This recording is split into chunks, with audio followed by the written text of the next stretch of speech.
Assalamualaikum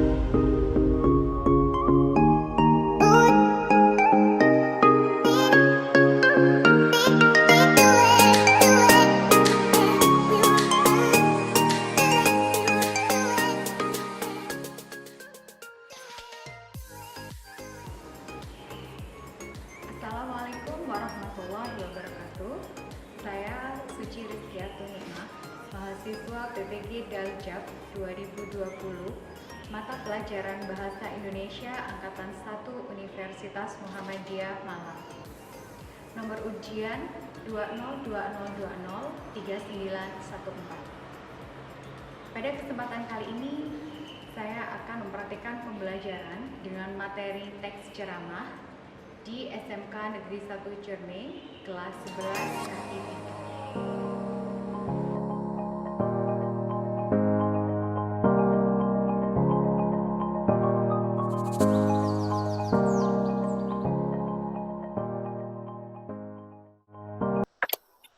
Assalamualaikum warahmatullahi wabarakatuh. Waalaikumsalam warahmatullahi wabarakatuh. Alhamdulillahirrahmanirrahim. Kita bisa bertemu kembali melalui virtual meeting pembelajaran hari ini tanggal 18 November 2020. Anak-anak bagaimana kabarnya? Lama tidak berjumpa di sekolah. Alhamdulillah, Bu. Sehat. Alhamdulillah sehat, semuanya sehat. Dari 34 siswa yang bergabung di web meeting kali ini, 30 siswa. 4 yang lainnya ada yang izin ke saya tidak bisa mengikuti karena ada acara, ada yang sedang melaksanakan AKM juga, tapi alhamdulillah lebih banyak yang bergabung.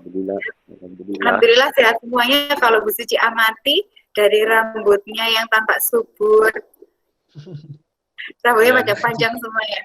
Baik, anak-anak, saya senang sekali bisa menyapa kalian kembali, meskipun tidak langsung tatap muka seperti di kelas seperti biasanya. Pada pembelajaran kali ini, kita akan membahas materi tentang teks ceramah. Sebelumnya, kalian sudah mendapatkan materi mengenai struktur, isi, dan kaidah kebahasaan dalam teks ceramah. Pada pembelajaran kali ini, kita akan mengevaluasinya. Ya, KD 3.6 dan KD 4.6. Indikator pencapaiannya untuk pengetahuan, kita mengevaluasi isi, struktur, dan kaidah kebahasaan dalam teks ceramah. Dan KD keterampilannya, indikator pencapaiannya yaitu menyajikan teks ceramah secara lisan dengan memperhatikan isi, struktur, dan kaidah kebahasaan dalam teks ceramah. Anak-anak, sebelum kita masuk ke pembelajaran, kita berdoa terlebih dahulu agar pembelajaran kita pada hari ini diberikan kelancaran. Biar Bu Suci sendiri yang memimpin doa, berdoa menurut agama dan keyakinan masing-masing, berdoa dimulai. Berdoa selesai. Baik, pada materi sebelumnya kalian belajar tentang apa itu teks ceramah, pengertian teks ceramah, kemudian ada struktur teks ceramah dan juga kaidah kebahasaan dalam teks ceramah. Nah, sebelumnya Bu Suci mau tanya ke kalian, apa sih manfaatnya kita belajar teks ceramah? Ada yang mau menjawab? Saya, Bu. Putri Rizky ya? Apa manfaatnya kita belajar teks ceramah? Agar percaya diri saat berbicara di depan umum. Agar percaya diri saat berbicara di depan umum. Bagus. Ada yang mau menambahkan? Apa manfaatnya kita belajar teks ceramah? Saya, Bu. Rizal Afandi. Wahyu Eka, ditahan dulu Rizal Afandi. Dapat melatih skill berbicara di depan publik, Bu. Dapat melatih skill berbicara di depan publik atau di depan umum. Bagus sekali. Skill berbicaranya itu contohnya seperti apa? Seperti kata-kata yang dipilih saat berbicara itu baku atau tidak, terus kepedeannya juga, Bu.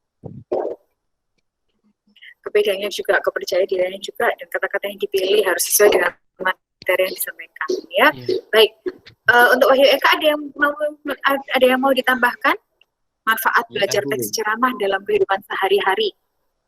Manfaatnya agar kita bisa menyampaikan informasi secara benar dan terperinci agar semua orang yang mendengar dapat memahami dengan mudah.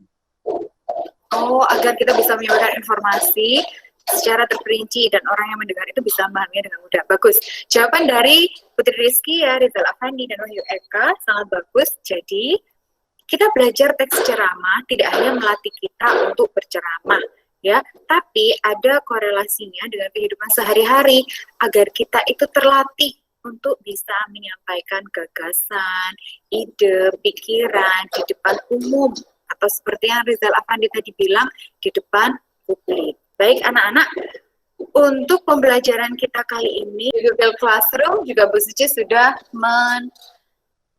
menautkan ini tugas. Nah, tampak yang Bu Suci sajikan di situ. Ya. Jadi langkah-langkah pembelajaran hari ini, yang pertama kalian berdoa terlebih dahulu, kemudian bergabung dalam web meeting tepat pukul 8.30 melalui link yang sudah Bu Suci bagikan. Kemudian ini adalah kegiatan pendahuluan yang nanti akan kita lanjutkan pada kegiatan inti, ya. Ikuti dan cermati setiap instruksi yang diberikan oleh guru. Kemudian setelah nanti diakhiri web meeting pembukaan, kalian mengevaluasi teks ceramah buatan teman, kemudian mengunggah hasilnya di Google Classroom. Dan yang kelima, unggah hasil video ceramah di WA, seperti yang kemarin sudah kalian lakukan, kemudian mengisi kolom refleksi pada link Google Meet yang sudah Bu Suci tautkan. Anak-anak, pada pembelajaran kali ini, kenapa kok kemarin Bu Suci meminta kalian untuk berpasangan, karena nanti ada hubungannya dengan tugas mengevaluasi. Baik, anak-anak, untuk penilaiannya, ya, untuk penilaiannya yang akan Bu Suci nilai, ketika kalian nanti menyajikan ceramah kalian dalam bentuk video, itu penilaiannya berupa gestur, kemudian lafal dan intonasi yang digunakan, kemudian tidak kalah penting materi yang disampaikan harus sesuai. Kemarin kalian menyusun teks ceramahnya itu kan sesuai dengan bidang pekerjaan ya. Karena memang KD di dalam SMK, di SMK itu berbeda dengan di SMA. Kalau di SMA materi ceramahnya harus berupa materi-materi yang aktual, permasalahan yang aktual yang diangkat dalam ceramah. Tapi kalau kalian harus disesuaikan dengan bidang pekerjaan. Nah, rubriknya tadi saya ulangi lagi. Yang pertama adalah isi materinya harus sesuai dengan bidang pekerjaan. Yang kedua adalah gestur. Kemudian yang ketiga harus memperhatikan lafal dan intonasi. Ya, kalau misalnya intonasinya jelas, ya nilainya akan lebih tinggi daripada kalau yang ceramahnya gremeng. Gesturnya juga, pandangan matanya kan ada yang ke atas, terus ada yang ke bawah, terus. Nah, kemudian sistematis atau tidak. Dalam teks ceramah ada strukturnya. Ada 3. Sasi Kirana, sambil megang pulpen, sambil mencatat itu, strukturnya ada 3. Apa saja strukturnya teks ceramah yang Sasi pahami dari pembelajaran sebelumnya? Yang pertama, pendahuluan. Mm-hmm. Yang kedua, berisi argumentasi atau isi. Ya. Lalu penegasan ulang, baru penutup. Jadi ada berapa strukturnya menurut Sasi? 4. Oh, ada 4. Bagus sekali jawabannya Sasi. Bu Suci ulangi lagi. Menurut Sasi strukturnya, kalau tadi Bu Suci menyebutkan hanya ada 3, menurut Bu Suci itu hanya ada pendahuluan, isi, penutup. Tapi Sasi menjawabnya ada 4. Menurut Sasi ada pendahuluan, kemudian ada isi yang berupa argumen, kemudian ada penegasan ulang, kemudian ada penutup.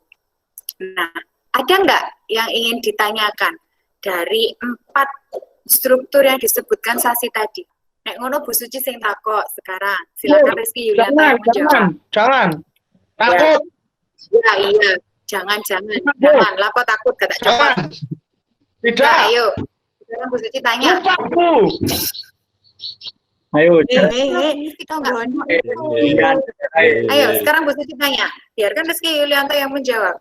Katanya tadi kan tidak ingin bertanya, sudah paham semua. Rizky, tadi Sasi menjawab Ya. ada 4 struktur dalam teks ceramah. Ada pendahuluan, ada isi. Ya. Isi itu ada Ya. argumentasi atau data-data ya yang mendukung gagasan di awal. Kemudian ada penegasan Penutup. ulang, penutup. Bedanya bagian penegasan ulang sama penutup apa ya, Rizky ya? Penegasan ulang itu untuk menegaskan ulang isi. Terus kalau penegasan ulang kan untuk menegaskan ulang isi. Kalau penutup isinya apa?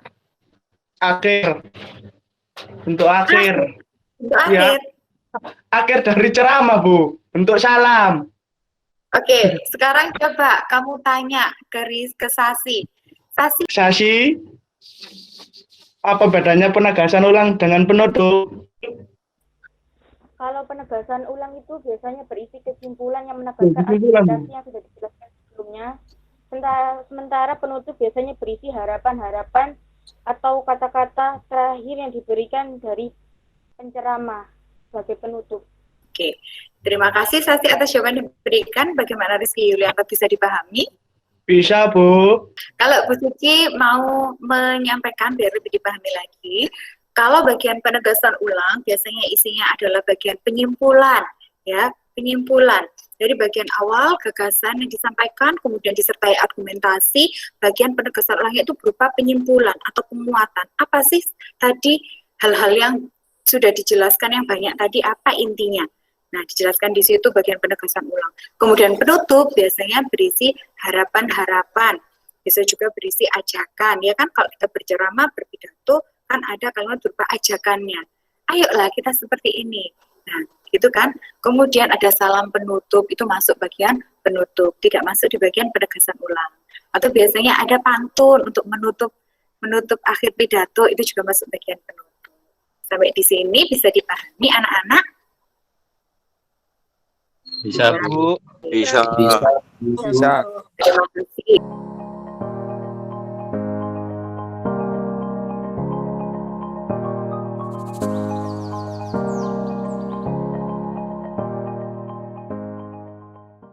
Sekarang kita masuk ke bagian inti. Kegiatan inti pembelajaran kita sebelum nanti kalian bekerja berpasangan, kita masuk ke bagian inti. Anak-anak, sebelumnya Bu Suci ingin menunjukkan kepada kalian sebuah video, ya, video contoh pidato atau ceramah yang bisa kalian jadikan pemodelan atau acuan ketika nanti mengerjakan tugas. Nah, ada yang sudah lihat, ada yang belum. Pertama kita perhatikan dulu, kita amati gesturnya Mbak Shirley. Baik, berikutnya silakan diperhatikan intonasi dan lafal yang disampaikan. Jadi itu adalah contoh pemodelan menyajikan pidato atau ceramah. Jadi bagaimana gesturnya, Bu Suci sengaja memberikan contoh dari kakak kelas kalian sendiri. Biar apa? Biar menjadi referensi buat kalian. Sekaligus pemacu buat kalian bahwa kalau kakak kelas saya saja bisa, apalagi satu jurusan dengan kalian bisa, mengapa kalian tidak? Pasti kalian juga akan lebih bisa dan lebih bagus lagi kalau mau berlatih. Nah, anak-anak, video itu tadi adalah video lomba, kategori lomba pidato pada kompetensi berbahasa Indonesia tahun 2020 yang dilaksanakan bulan lalu, dan Mbak Shirley itu adalah pemenang kategori ini, juara favorit, yaitu banyaknya viewer dan like di YouTube, dan juga juara terbaik versi penilaian juri. Jadi, menurut Bu Suci, videonya Mbak Shirley tadi layak dijadikan contoh pemodelan dalam pembelajaran kita kali ini. Baik, sekarang Bu Suci ingin menyajikan sebuah materi berupa PowerPoint. Nah, materi kita kali ini melanjutkan yang kemarin. Kalau yang kemarin kalian sudah mengonstruksi teks ceramah, menyusun teks ceramah. Kemudian saya beri PR untuk bertukar dengan pasangannya masing-masing teks ceramah yang sudah disusun. Nah, ini materinya ya, dicermati, yang tampak di layar dicermati. Langkah-langkah menyusun teks ceramah, menentukan topik teks ceramah. Nah, sengaja Bu Suci tidak ingin langsung menyampaikan materi, tapi Bu Suci ingin kalian bertanya, kira-kira materi mana yang belum kalian pahami. Saya, Bu. Siapa? Namanya, absen berapa? Nama saya Putri Rizkia, absen 11. Silakan Putri, mau bertanya tentang apa? Materi yang belum dipahami. Itu tentang teks ceramah itu apakah sama dengan teks pidato? Oh, begitu. Ya. Apakah teks ceramah itu sama dengan teks pidato? Baik, Bu Suci langsung menjawab. Anak-anak, jadi Putri Rizkia, teman kalian bertanya kepada Bu Suci, apakah sama teks ceramah dengan teks pidato? Nah, bentuk-bentuk penyampaian informasi ke publik itu ada 3 jenis. Bisa dalam bentuk ceramah, bisa dalam bentuk pidato, bisa dalam bentuk khutbah. Ya atau tidak? Dua-duanya kan, tiga-tiganya itu kan sama-sama kegiatan berbicara di depan umum untuk menyampaikan informasi ya. Nah, tapi dari ketiga hal ini, ceramah, pidato, dan khutbah, ada perbedaannya. Yang pertama, khutbah dulu. Kalau khutbah, materinya lebih fokus ke materi-materi keagamaan. Nah, kalau pidato itu jenis penyampaian berbicara di depan umum, menyampaikan informasi di depan umum, tapi lebih ke ini, pembicaraan satu sisi biasanya. Jadi, hanya orang yang berpidato saja, biasanya lebih formal dan resmi. Tapi kalau ceramah, itu lebih santai. Anak-anak, kalau kalian melihat video contoh tadi yang miliknya Mbak Shirley, itu contoh teks pidato. Pembawaannya lebih formal, ya, lebih satu sisi menyampaikan informasi, tapi kalau ceramah itu lebih luas, lebih santai. Kalau misalnya sampean buka di YouTube contoh-contoh ceramah, itu tidak harus berdiri di satu tempat itu, tapi bisa sambil berjalan, kemudian sambil di tempat-tempat yang berbeda, misalnya satu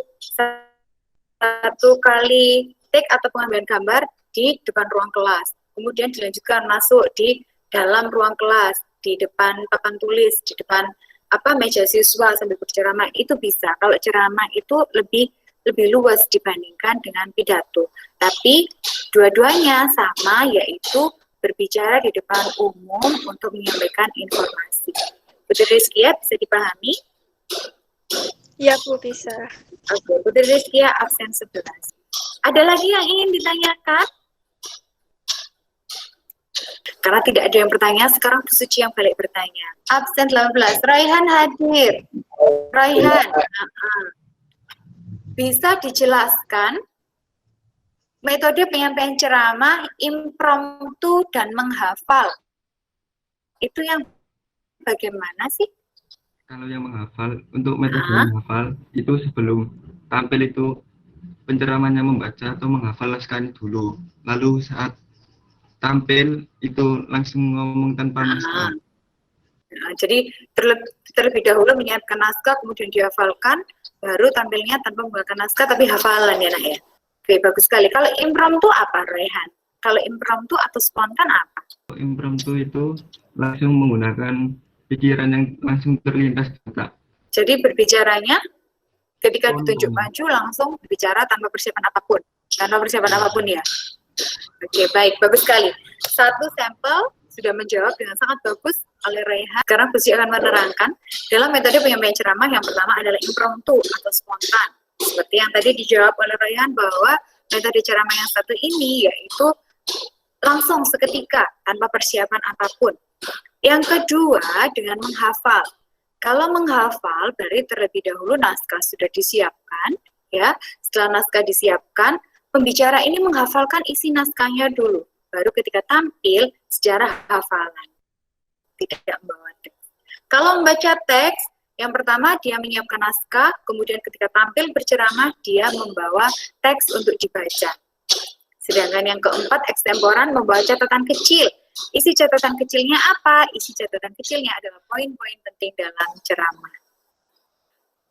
Sekarang anak-anak, kegiatan pendahuluan ini akan Bu Suci akhiri.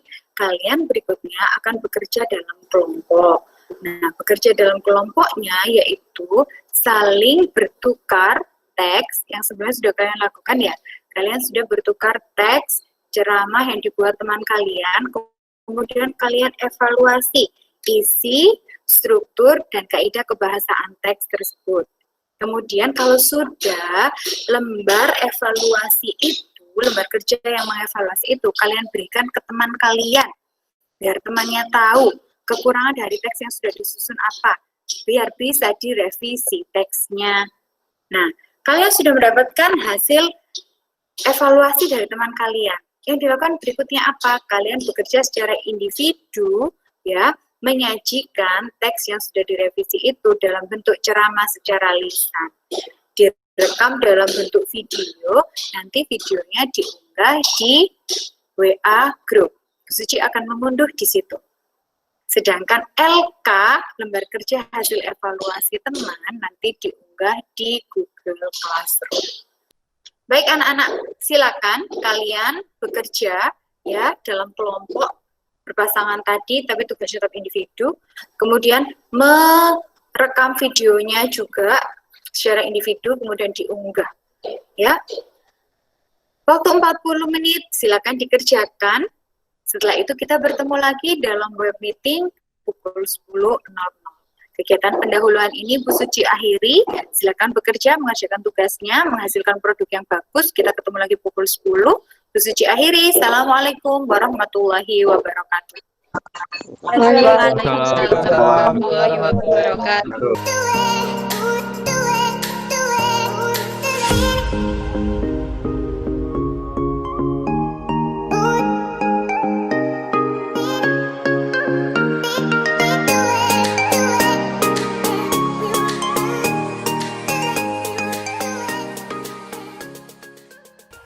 Isinya itu tidak sesuai dengan materi atau topik. Tapi sebaiknya argumentasi ditambahkan data-data yang mendukung. Oke, siap.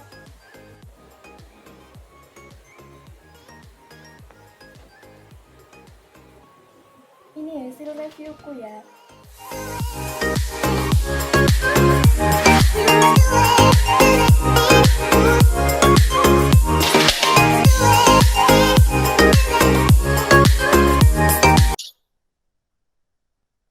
Assalamualaikum warahmatullahi wabarakatuh.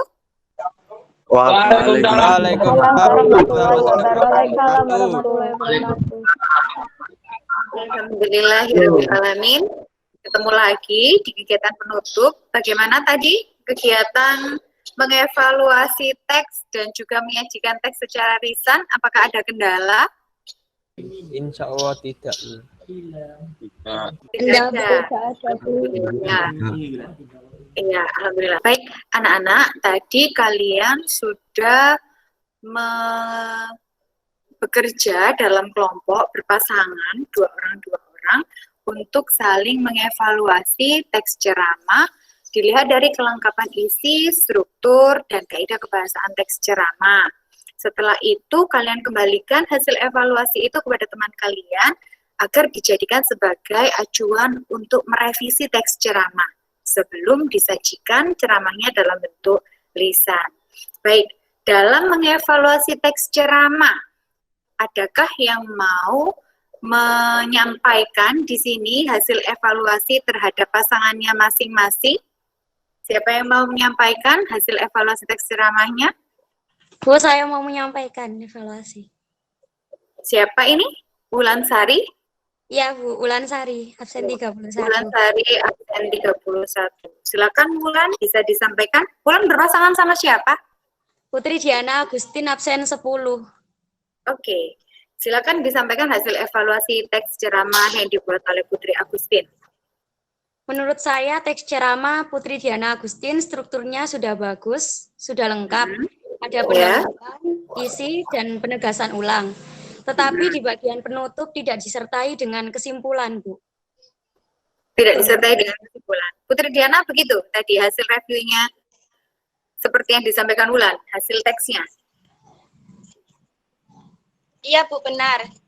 saya lupa. Tapi yang di video udah saya perbaiki. Oh, jadi yang di teksnya sudah dievaluasi oleh Wulan, tidak ada bagian kesimpulan ya. Di bagian penegasan ulangnya tidak ada. Tapi di video tadi berdasarkan hasil evaluasi sudah direvisi, di video yang tadi sudah ada bagian bentuknya. Putri Diana, sudah direvisi seperti itu kah? Sudah. Putri Diana, oke. Bagus sekali. Terima kasih Wulan. Tadi Wulan sudah mereview hasil pekerjaannya Putri Diana berupa teks ceramah.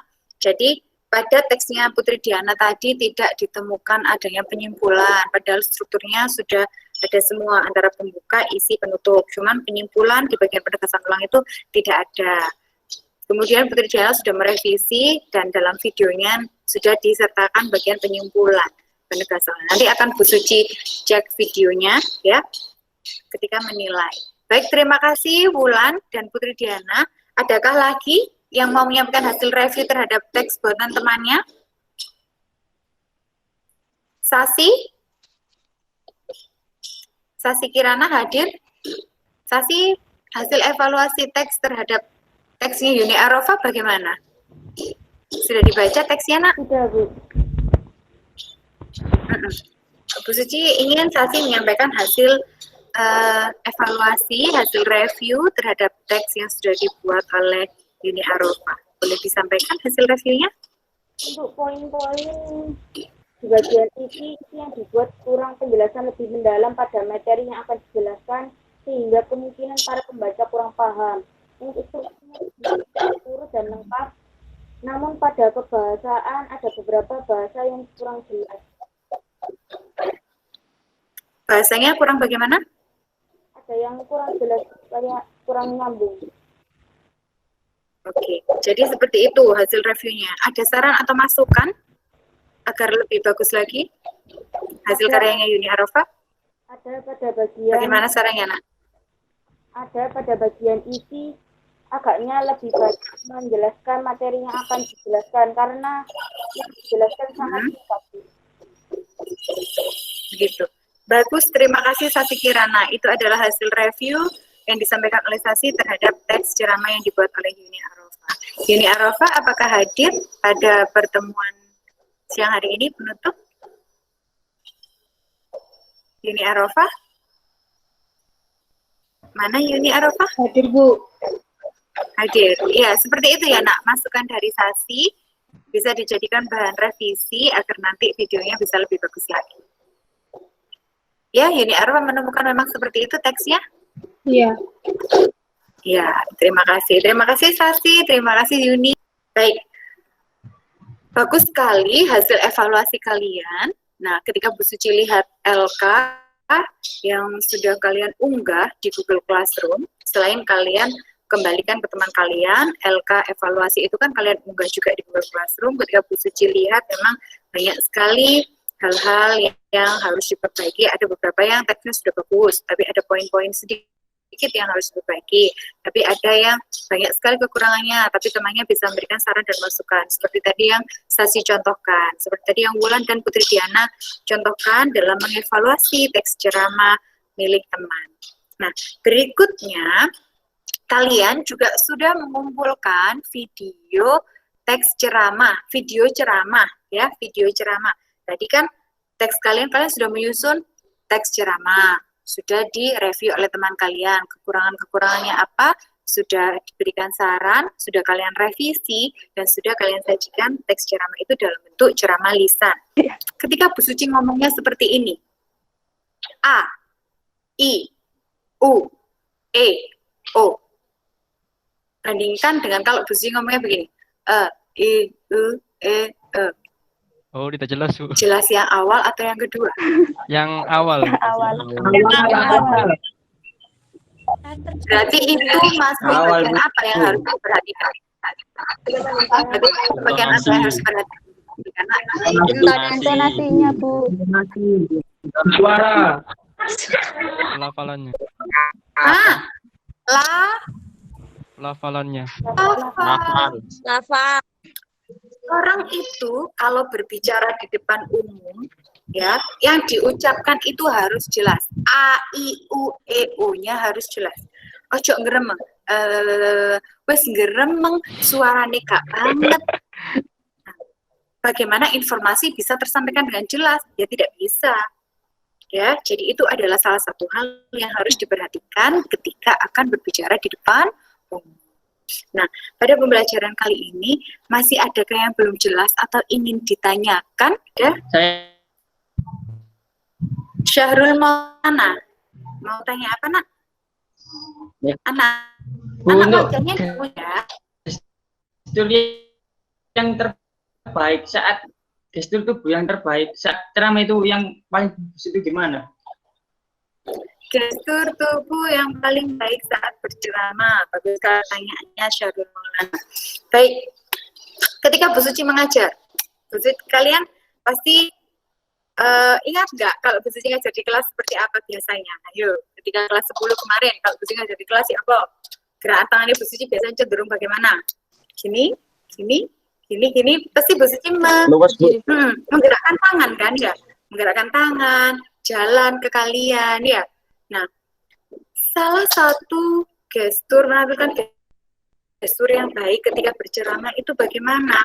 Kalian jangan hanya melipat kedua tangan kalian di depan atau di belakang atau memainkan kancing baju, ujungnya baju diskriwili sampai suwek, kan ada yang seperti itu kalau gugup. Iya atau tidak? Iya, Bu. Itu termasuk gestur juga yang diamati penonton. Itu termasuk gestur yang bisa diamati penonton. Cara paling gampang, gerakkan saja tangan kalian ke depan, ya, ke depan. Jangan gerakan yang nggak ada hubungannya dengan materi. Gerakan misalnya kukur-kukur, ya, terus apa mengupas ini loh, ujung-ujung baju dimainkan gini, tangannya digini-gini, jangan. Itu malah menunjukkan kalau kalian gugup. Gerakkan dengan lembut, dengan luas, seiring materi yang diucapkan, ya, yang bisa mendukung. Contohnya tanya Bu Suci gini toh. Nah, gak terkesan aneh kan? Padahal itu untuk menutupi rasa gugup. Kemudian jalan dengan pelan ke kanan, menyapa penonton yang di sebelah kanan. Menyapanya tidak harus halo, tidak harus seperti itu. Menyapanya dengan pandangan mata. Assalamualaikum warahmatullahi wabarakatuh. Hadirin yang saya hormati, terima kasih telah memberikan kesempatan kepada saya untuk berdiri di sini dan menyampaikan sebuah materi. Materi yang akan saya sampaikan yaitu, pandangan mata itu harus ke seluruh audiens.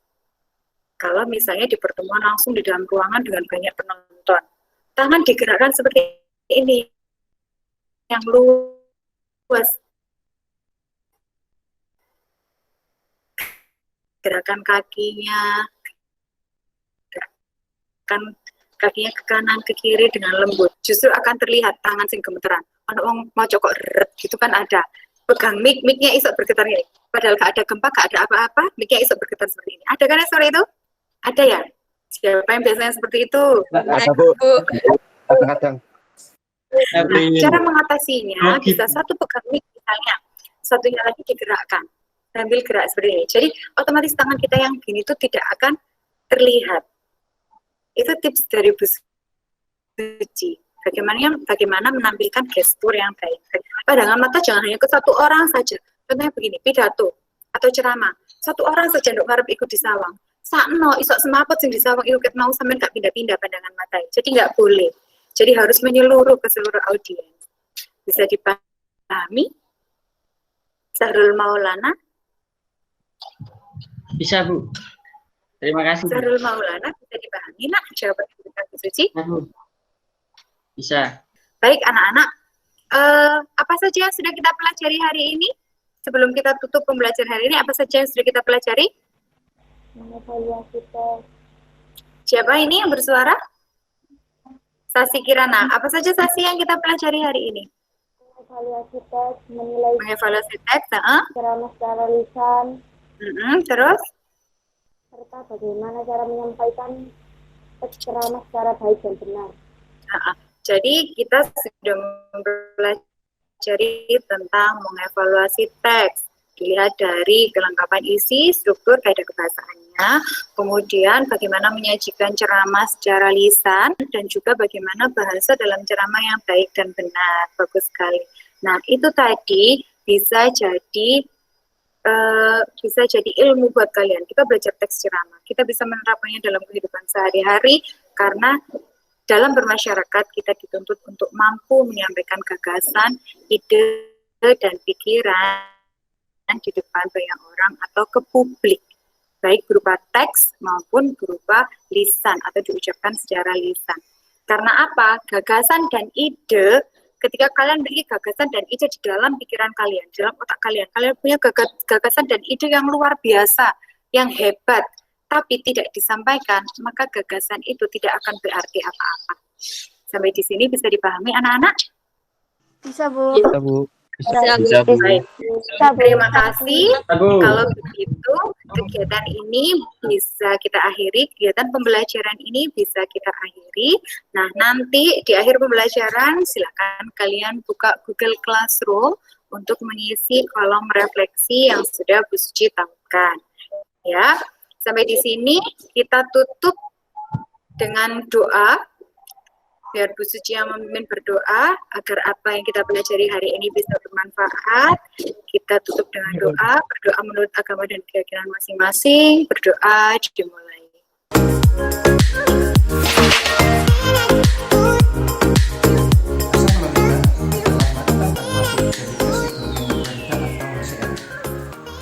Ia adalah asam kuat dan merupakan komponen utama dalam asam lambung. Seorang wirausaha adalah seseorang yang menjalankan usahanya sendiri, baik dalam bidang jasa ataupun dalam bidang barang. Wirausaha adalah seorang yang melakukan aktivitas dengan pandai atau berbakat untuk mengenalkan sebuah produk baru kepada konsumen dan mampu mengembangkan produk baru serta mampu mengatur permodalannya.